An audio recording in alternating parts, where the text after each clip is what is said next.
To my right by Mr. Scott Graves, crew chief of the number 19 Joe Gibbs racing car, Daniel Suárez, and to his right, Steve DeSouza, executive vice president, Xfinity development for Joe Gibbs Racing.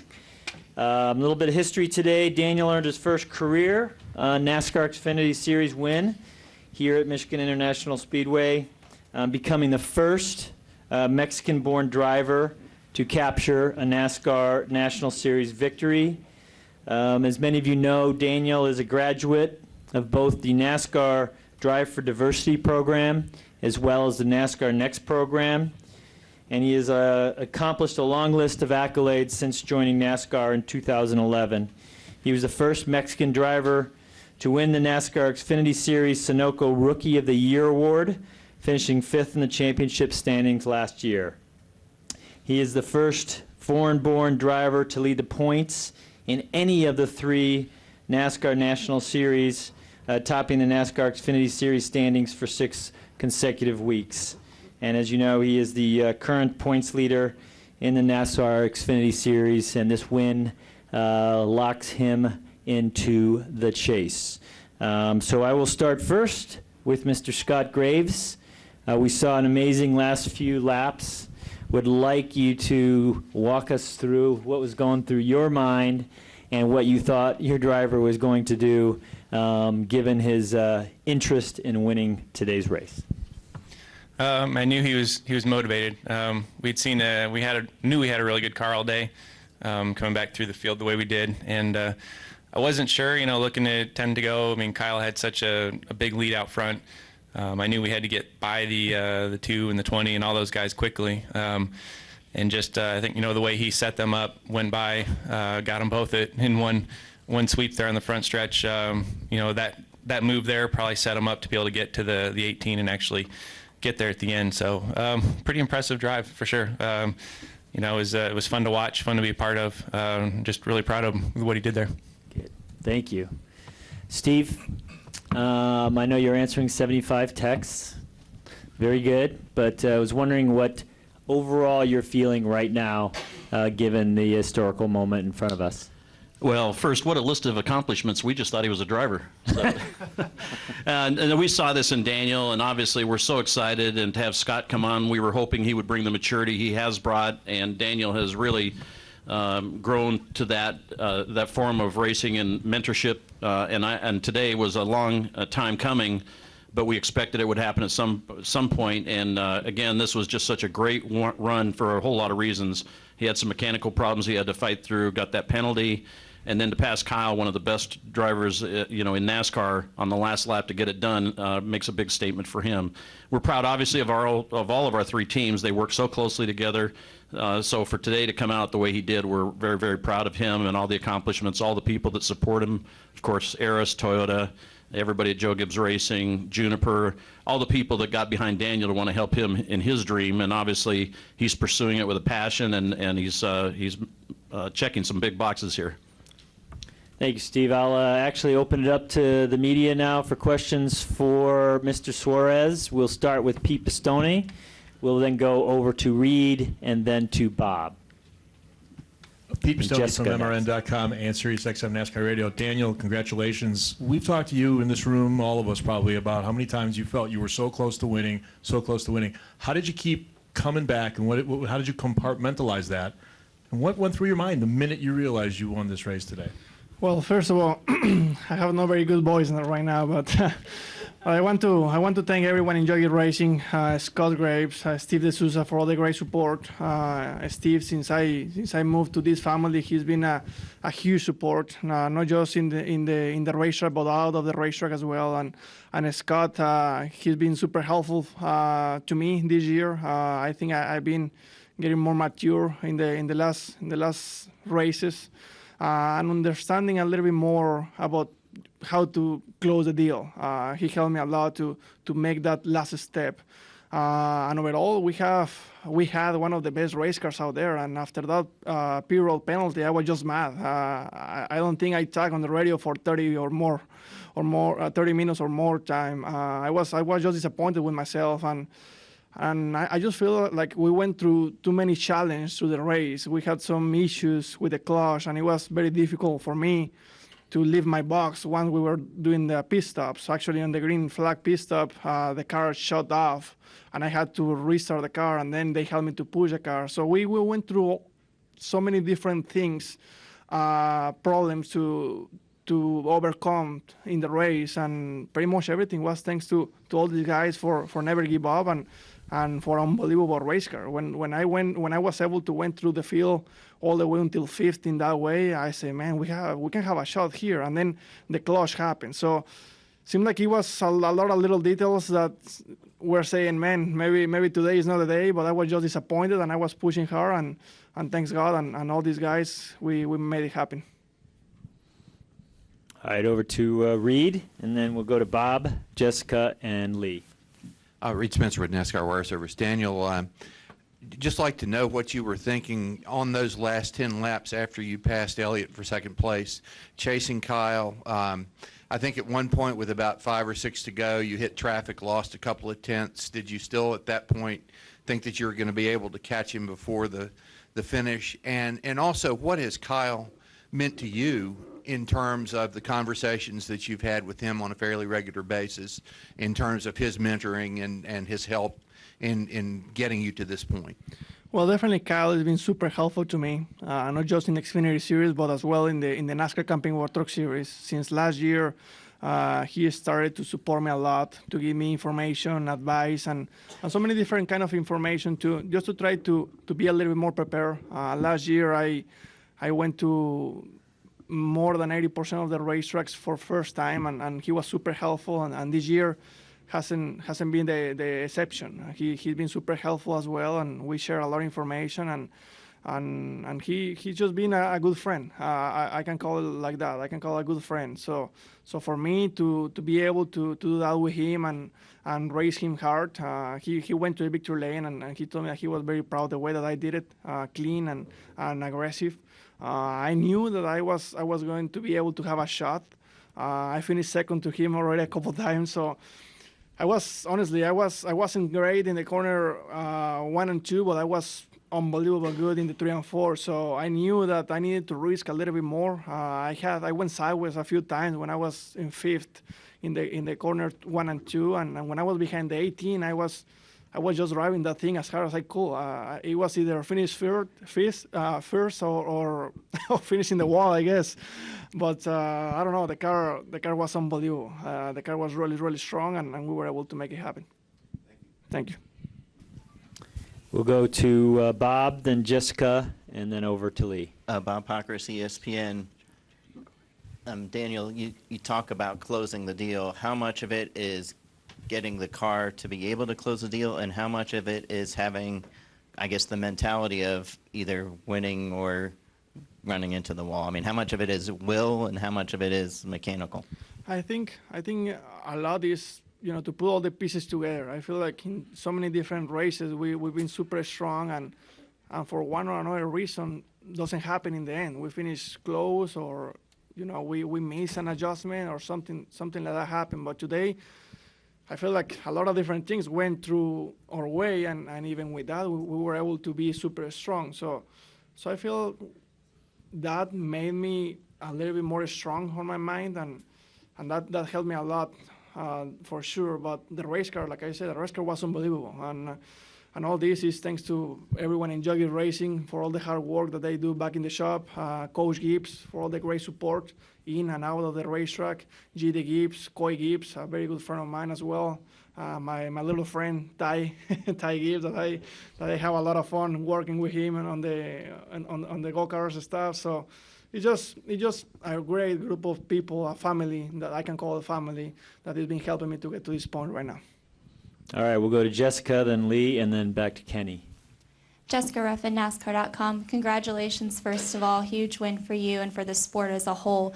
With you being the first Mexican-born driver to win a national series race in NASCAR, what do you think that will mean for the sport going forward and for young drivers like you with diverse backgrounds who want to make it in racing?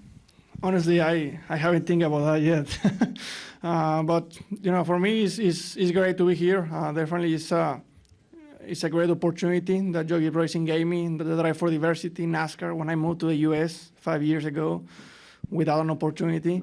And for me to now try to help some other young drivers from Latin American drivers, not just from Mexico, but from everywhere in Latin America to come to this great sport is great. To be able to be an example, that's something that we can help to bring more people, for me is great. So I'm just very proud to be Latin American driver, and I'm very proud to be with Joe Gibbs Racing, a great family and great organization. All right, we'll go to Lee, and then to Kenny, and then Chris Knight, please. Lee Spencer, Motorsport.com. Scott, how did winning the championship last year help prepare you for this run with Daniel? Last year we learned a lot about consistency, finishing races first, having to deal with adversity. There were a lot of situations we were in last year where, we'd get ourselves in trouble in a race and have to battle our way back. So, things like that, this working with Daniel this year, I think, you've seen a lot of consistency from our team getting the points lead. He listens to everything and soaks it all in and learns and does it immediately. So it's, like I say, it's great to work with him. And I can take, what I feel like what I've learned in the past and we're able to put it out there and make it work on track. And with what we did today, that I know it's pretty big for the sport, and definitely got to thank everyone at Joe Gibbs Racing and Steve for giving me the opportunity. The discussions we had off season to come over and do this, and it's just it's a big deal. Were you the one on the radio that said you just beat Kyle? Yes.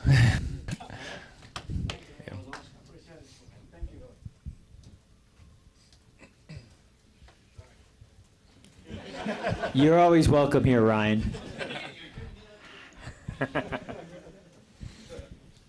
All right, we'll go to Kenny, and then to Chris Knight and Jim Utter.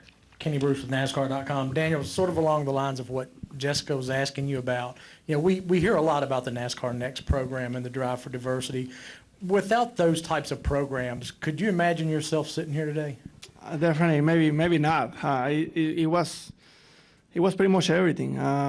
Between the NASCAR Next 9 program, the Drive for Diversity program that it was supported by Toyota, and actually something funny is that I have had support from Toyota since I was in Mexico. I want to thank David Wilson for all the great support and to believe in me, and it's just great to be here and to be part of this family. And like I said, I think without all the support from the Drive for Diversity, Toyota, and NASCAR Next 9, maybe right now I wouldn't be here right now, because in that point I didn't know which way, how to find the way to make it to the national series. So it was definitely maybe one of the most difficult steps on my racing career, but all these programs helped me to make it to this point for sure. What did you give up to go down that route as opposed to something else? Well, I'm not sure. I'm not sure what I gave up to go to something else. Actually, the first year that I raced here in the U.S., I was with an independent team, and that wasn't good at all. I learned some stuff, but so many different mistakes. I feel like the people that was trying to help me were doing the right thing, but maybe I wasn't learning in the right way. And as soon as I moved to all these programs, everything started changing. And like I said, I'm super proud to have had all this support and to be able to make it to this point. Okay, we'll go with Chris, Jim, Bob, and then we'll go back to the middle. Chris Knight, CatchFans.com. Congratulations, Daniel, on the win. You've been dreaming about this for a long time, and it's been a lot of buzz for a long time. Is the win everything that you thought it would be, everything that you dreamed it would be? And then have you talked to any members of your family? No, I haven't talked to anyone. I'm sure that they are just like me without a voice. I can't wait to talk to them for sure. But definitely is the way that I dream it, that I was expecting to be. It was a little bit more dramatic with that, last lap pass.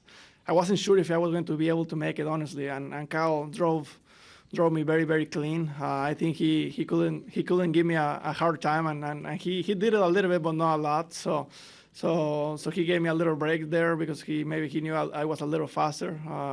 Who knows? Maybe if he was going to try to be aggressive, maybe we were going to finish in the wall. Who knows?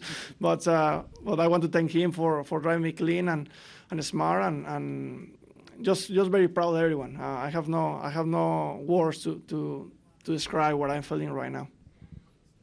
Thank you. Jim Utter, motorsport.com.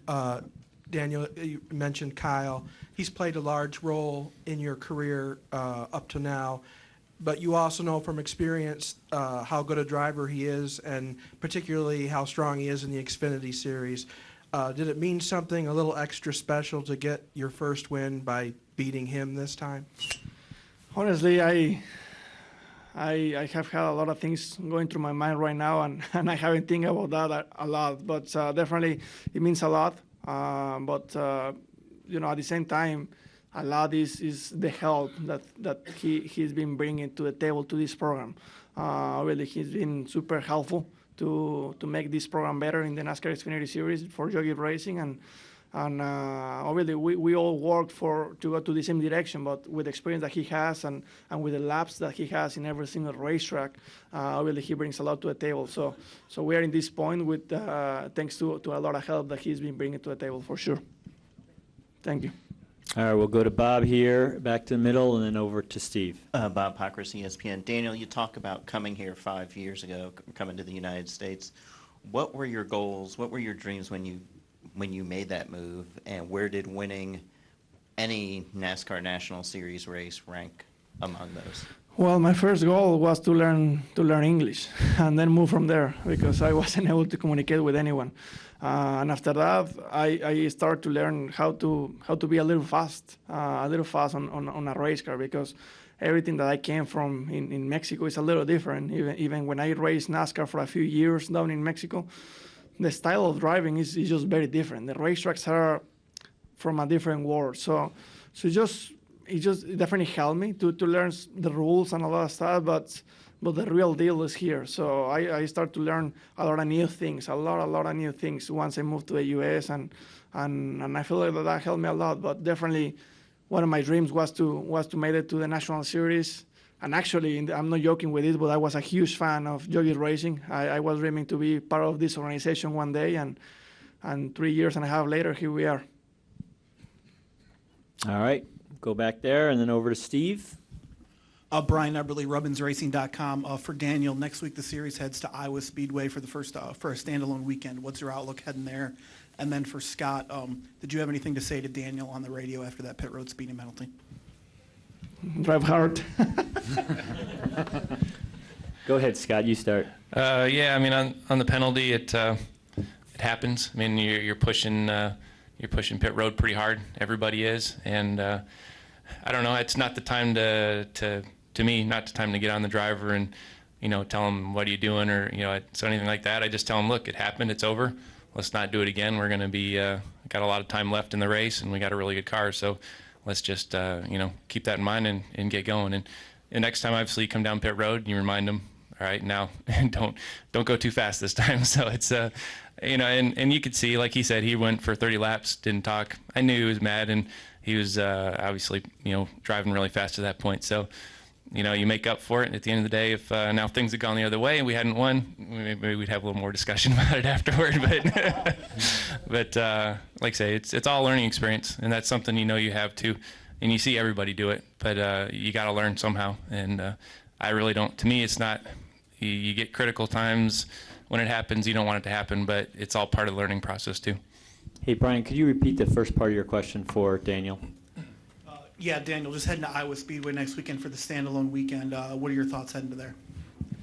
Well, definitely I'm excited about Iowa. Iowa is one of the few racetracks that I've been racing for a few years now, since my K&N days. So definitely I think it's a good racetrack for me. I believe that I had my first pole. No, my first pole it wasn't Daytona, but maybe my second pole in Iowa, and it's been a good racetrack for me, and we're going to do double duty in the trucks as well. So really looking forward for next weekend to have another solid run, to be strong running in the front, and hopefully we can carry this momentum for another victory. Go ahead, Steve. Daniel, can you talk a little bit about what happened with the clutch? When did that happen, and during the course of the race? Well, we had a little issues during the practice, the first practice. We fixed it actually, and after that the clutch was fine for the second practice. You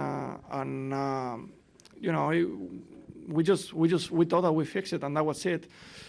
Once we started the race, it was fine. I feel like when I was pumping the clutch, it was slowly coming to me. But in the second half of the race, the clutch was gone. I didn't have any clutch, so I knew that once I was in the racetrack, it was going to be fine. But I was a little concerned about my pit stops because really to leave the box, you need a clutch. So my pit crew, they did a really good job helping me to push the car, and I think somehow I figured out a way to just go high in the RPM and just throw the gear in there and try to not kill the transmission, but try to at the same time try to make the car go. Luckily, we had just 2 pit stops after that problem, and we were able to figure it out. But who knows? Maybe with another caution right there at the end, I'm not sure if I was going to be able to pit, because I knew that if I was pitting, it was going to be for sure that we were going to lose some positions. So I just think that the race, the entire race worked out pretty well for us and helped us a little bit to be here. Okay, any final questions for the group? All right, Scott and Steve, you're requested for some radio.